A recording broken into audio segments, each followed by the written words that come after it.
Hi hello दर्शक नमस्ते र हामीहरू यहाँ छौँ सारेम रेकर्डिङ स्टुडियोमा र मलाई खुसी लाग्छ धेरै स्रष्टाहरूले भोकल गर्नुहुन्छ।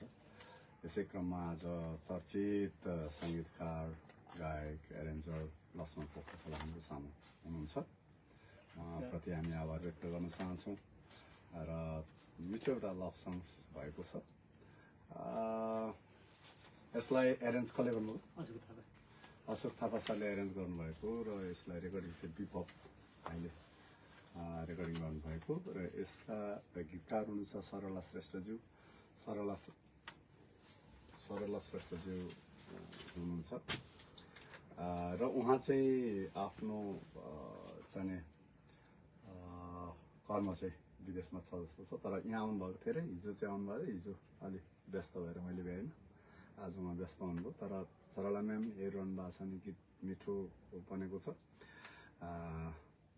उहाँ चाहिँ साहित्यमा अत्यन्त चर्चित हुनुहुन्छ अनि उहाँ गीत लेख्नुहुन्छ र समाजसेवी पनि हुनुहुन्छ। यति चाहिँ मैले जानकारी गराएँ।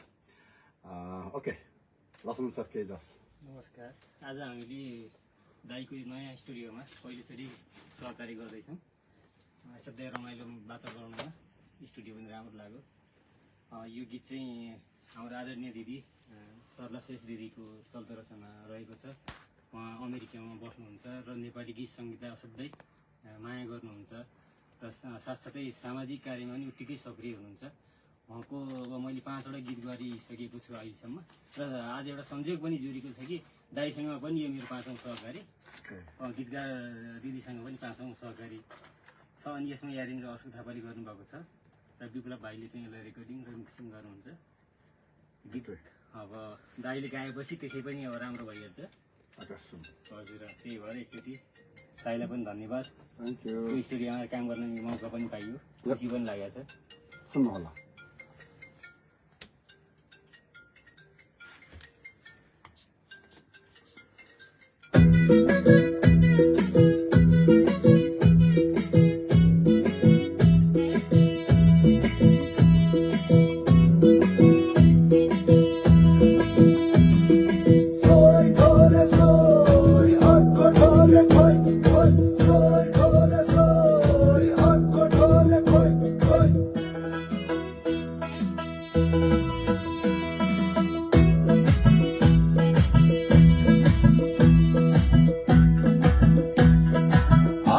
आँखा जुधेपछि हृदयमा माया बस्यो, बस्यो बस्यो माया बस्यो, बस्यो बस्यो माया बस्यो। विरतीको फुल फुल्यो, दुईटा मुटु एउटै भयो, दुईटा मुटु एउटै भयो, दुईटा मुटु एउटै भयो। आँखा जुधेपछि हृदयमा माया बस्यो, विरतीको फुल फुल्यो, दुईटा मुटु एउटै भयो, बस्यो बस्यो माया बस्यो, दुईटा मुटु एउटै भयो, बस्यो बस्यो माया बस्यो, दुईटा मुटु एउटै भयो, बस्यो बस्यो माया बस्यो, दुईटा मुटु एउटै भयो, बस्यो बस्यो माया बस्यो, दुईटा मुटु एउटै भयो।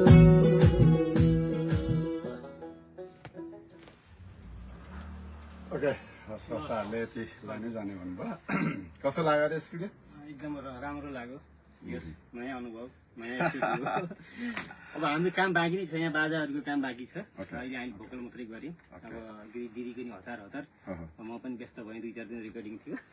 अनि यो अब त्यसो अरू काम बाँकी नै छ। हामी चाँडै नै यो आउँछ। यसलाई हामीले डुएट पनि गर्छौँ होला सर। ओके ओके ओके, भनेपछि यो 2टा गीत हुने रहेछ। सो यहाँलाई हामी सारेम रेकर्डिङ स्टुडियोबाट बिदा चाहन्छौँ। विप्लवजी, चने लक्ष्मणजीलाई बिदा दिनुहोस्। दर्शक नमस्ते।